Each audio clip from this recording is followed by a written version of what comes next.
Lord of 10,000 world के पिछले episode में हमने देखा कि लिन फेंग क्वेनोंग के डांटियांस को डिस्ट्रॉय कर देता है और अब वह फाइट के लिए मुरोंग फेंग को चैलेंज करता है। जो सुनते ही मुरोंग फेंग गुस्से में चिल्लाते हुए बोलता है, लिन फेंग तुम्हें क्या लग रहा है, यहाँ पर तुम्हें ग्रैंडफादर क्वेनचैन का सपोर्ट मिल चुका है तो तुम जो चाहे वह कर सकते हो। तभी लिन फेंग हंसते हुए बोलता है, यहाँ पर बकवास करना बंद करो और अपनी पूरी पावर का यूज करते हुए मुझ पर अटैक करो, वरना बाद में तुम्हें मुझ पर अटैक करने का मौका ही नहीं मिलेगा।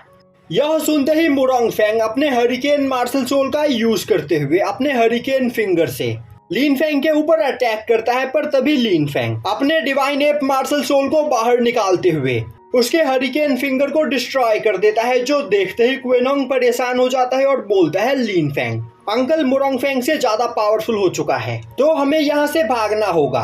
तभी मुरोंग फेंग दोबारा से अपने हरिकेन पाम का यूज करते हुए लिन फेंग के ऊपर अटैक करता है, पर लिन फेंग उसे भी डिस्ट्रॉय कर देता है। तभी मुरोंग फेंग अपने कई सारे क्लोन्स बनाते हुए लिन फेंग के ऊपर एक सरप्राइज अटैक करता है, पर लिन फेंग उसे भी ब्लॉक कर लेता है। जो देखते ही लिन शाओयू काफी ज्यादा परेशान हो जाती है।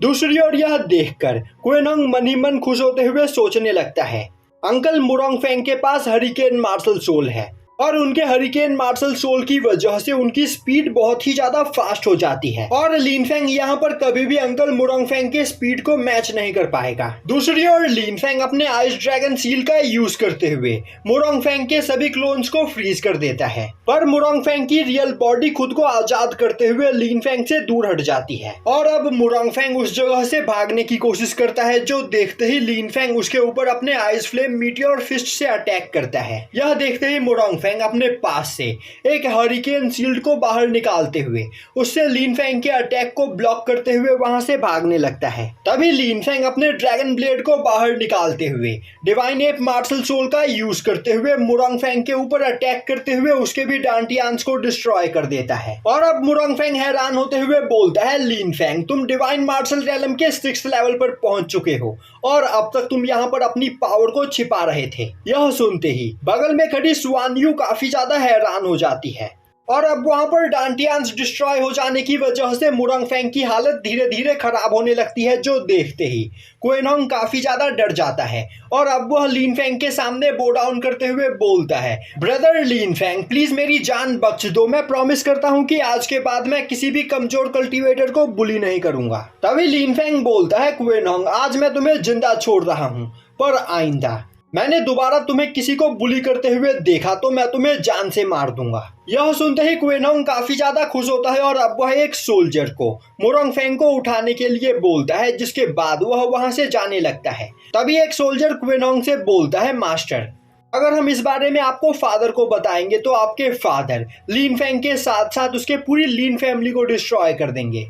यह सुनते ही क्वेनोंग गुस्सा होते हुए बोलता है, बकवास करना बंद करो, अगर इस बारे में मेरे फादर को पता चला तो वह मुझसे मेरे क्रोन प्रिंस की पोजीशन को छीन लेंगे। तो आज यहाँ पर जो भी कुछ हुआ इस बारे में किसी को भी पता नहीं चलना चाहिए। और अब वह सभी लोग काफी तेजी से उस जगह से भाग जाते हैं। दूसरी ओर स्वान यू एक जगह पर बैठकर लिन फेंग को देख रही होती है। वहीं पर अब उसे लिन फेंग के साथ स्पेंड किया गया टाइम याद आने लगता है। तभी लिन फेंग की भी नजर स्वान यू के ऊपर पड़ती है और अब उसे याद आता है कि स्वान यू ने किस तरह उसे ठुकराया था। और अब यह याद आते ही वह अपना मुंह फेर कर वहां से जाने लगता है। तभी स्वान यू उसके कदमों में गिर जाती है और अब वह लिन फेंग को उसकी मदद करने के लिए थैंक्स करने लगती है। तभी लिन फेंग बोलता है, मैंने यहाँ पर तुम्हारी कोई भी मदद नहीं की, मैं बस क्वेनोंग और मुरोंग फेंग से अपना बदला ले रहा था। तभी स्वान यू लिन फेंग के हाथ को पकड़ते हुए बोलती है, लिन फेंग मैं यहाँ पर तुमसे माफी मांगने के लिए तैयार हूँ, तो आखिर तुम पुरानी बातों को भूल क्यों नहीं जाते हो। पर लिन फेंग उसे धक्का देते हुए खुद से दूर कर देता है और बोलता है, तुम मेरे लिए अनजान हो तो तुम मुझसे दूर रहो। और अब वह स्वान यू के पैरों में कुछ पिल्स फेंकते हुए बोलता है, इन पिल्स को खाने के बाद तुम्हारी बॉडी के अंदर मौजूद पॉइजन डिस्ट्रॉय हो जाएगा, जिसके बाद तुम दोबारा से अपनी स्पिरिचुअल एनर्जी का यूज कर पाओगी, जिससे इस फॉरेस्ट में मौजूद मॉन्स्टर्स से तुम्हें कोई भी खतरा नहीं होगा। और अब यह बोलते हुए लिन फेंग वापस से अपने फ्लाइंग शिप के ऊपर जाते हुए काफी तेजी से इंपीरियल सिटी की ओर जाने लगता है।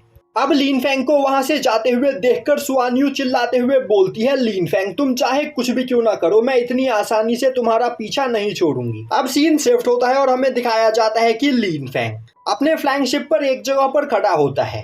तभी लिन शाओयू उसके पास आते हुए बोलती है, ब्रदर आखिर आपने स्वान यू की मदद क्यों नहीं की? वह बहुत ही ज्यादा इंजर्ड थी, तो आखिर आपने उसे जंगल में अकेला क्यों छोड़ दिया? अगर आप चाहते तो उसे किसी सिटी में ले जाकर छोड़ सकते थे। लिन फेंग बोलता है, तुम्हें स्वान यू को अंडर एस्टिमेट नहीं करना चाहिए। तुम उसे अपनी उंगली पकड़ाओगी और वह तुम्हारे कंधे पर बैठ जाएगी।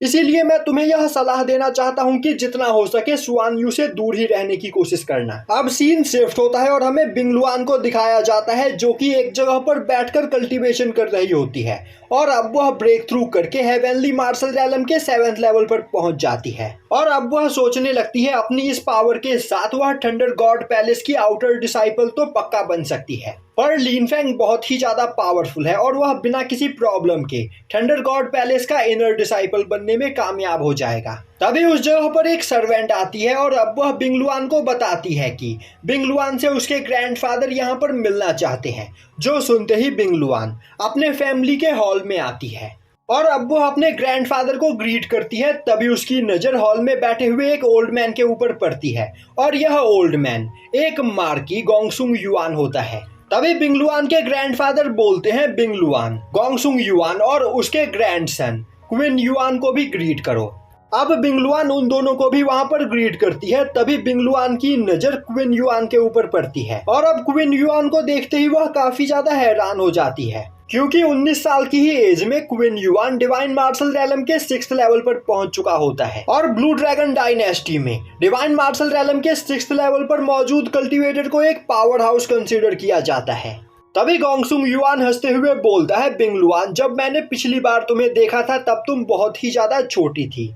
और अब गोंगसुंग युआन अपने ग्रैंडसन क्विन युआन की ओर देखते हुए बोलता है, क्विन युआन मैं चाहता हूं कि तुम बिंगलुआन के साथ जाकर थोड़ी देर अकेले में बात करो, क्योंकि जल्द ही तुम दोनों की यहाँ पर शादी होने वाली है, तो तुम्हें एक दूसरे को यहाँ पर जानना चाहिए।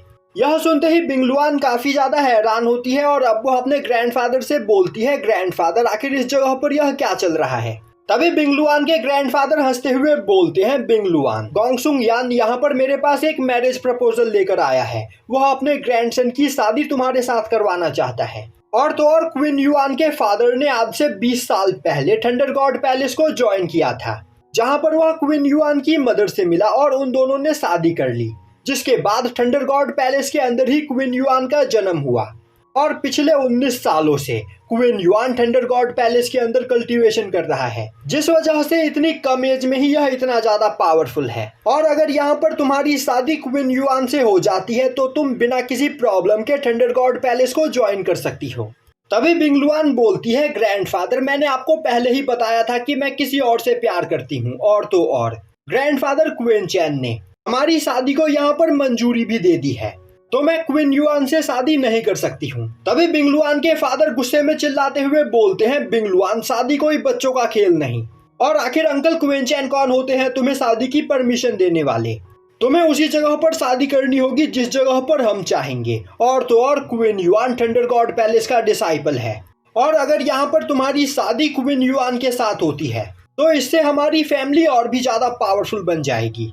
तभी बिंगलुआन अपनी मदर की ओर देखते हुए बोलती है, मदर मैंने आपको पहले ही इस बारे में बताया था, तो चाहे कुछ भी क्यों ना हो जाए मैं लिन फेंग के अलावा किसी और से शादी नहीं करूंगी। अब यह सुनते ही बिंगलुआन की मदर वहां पर परेशान हो जाती है और अब वह बिंगलुआन के ग्रैंडफादर की ओर देखते हुए बोलती है, मास्टर क्यों ना हम इस मैटर को यहाँ पर पोस्टपोन कर दे और क्यों ना बिंगलुआन को इस बारे में यहाँ पर सोचने का थोड़ा टाइम दिया जाए। तभी बिंगलुआन के ग्रैंडफादर गुस्से में बोलते हैं, बिंगलुआन बकवास करना बंद करो, तुम्हारी शादी यहाँ पर क्वीन युआन के साथ हो रही है और यह तुम्हारी खुशकिस्मती है, तो तुम्हें बिना कुछ सोचे समझे इस शादी के लिए बस हाँ कर देना चाहिए और कुछ भी नहीं। तभी पीछे से क्वीन युआन बोलता है, मास्टर आपको यहाँ पर बिंगलुआन के साथ जबरदस्ती करने की कोई जरूरत नहीं। मैं जानता हूँ कि बिंगलुआन अचानक से इस बारे में सुनने की वजह से थोड़ी सी हैरान है, पर जल्द ही वह मुझसे शादी करने के लिए तैयार हो जाएगी। यह सुनते ही बिंगलुआन के फादर काफी ज्यादा खुश होते हैं और अब वह बोलते हैं, क्वीन युआन तुम सच में बहुत ही ज्यादा स्मार्ट हो, तो फिर मैं तुम्हें हमारे बिंग मैंशन में रहने के लिए इनवाइट करता हूँ। तुम यहाँ पर हमारे बिंग मैंशन में रहो और बिंग लुआन को जानने की कोशिश करो। यह सुनते ही गोंगसुंग युआन काफी ज्यादा खुश होता है और अब वो हंसते हुए बोलने लगता है, मेरा ग्रैंडसन बहुत ही ज्यादा स्मार्ट है, साथ ही साथ यह एक पियरलेस जीनियस है। इसके पास एक royal grade twin spirit martial soul है। और तो और मैंने यह सुना है कि बिंग लुआन के पास डुअल मार्शल सोल है। तो अगर मेरे ग्रैंडसन की शादी यहाँ पर बिंग लुआन के साथ हो जाती है तो इनके होने वाले बच्चे अपर वर्ल्ड के कल्टीवेटर्स से भी ज्यादा पावरफुल होंगे। तभी बिंग लुआन के ग्रैंडफादर हंसते हुए बोलते हैं, मैं जानता हूँ कि गोंगसुंग फैमिली की ट्विन स्पिरिट मार्शल सोल कितनी ज्यादा खतरनाक है। साथ ही साथ क्वीन युआन के पास ट्रू एसेंस ऑफ फायर भी है, पर मेरी ग्रैंड डॉटर भी कुछ कम नहीं।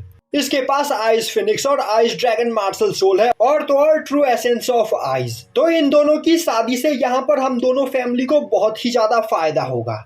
अब आइस फिनिक्स मार्शल सोल और आइस ड्रैगन मार्शल सोल के बारे में सुनते ही क्वीन युआन भी काफी ज्यादा हैरान हो जाता है और सोचने लगता है, अपर वर्ल्ड में भी मैंने इतनी खतरनाक मार्शल सोल्स के बारे में कभी नहीं सुना। बिंग लुआन की ब्लड लाइन सच में बहुत ही ज्यादा रेयर है, तो चाहे कुछ भी क्यों ना हो जाए, अब मैं किसी भी कीमत पर बिंग लुआन से शादी करके रहूंगा। दूसरी ओर बिंग लुआन सोच रही होती है फैमिली के फायदे के लिए उसके ग्रैंडफादर यहाँ पर उसकी शादी क्वीन युआन के साथ करवाना चाहते हैं। यह एक पॉलिटिकल मैरिज है जो मुझे बिल्कुल भी मंजूर नहीं। तो अब मुझे यहाँ पर क्या करना चाहिए, और यहीं पर यह एपिसोड खत्म हो जाता है।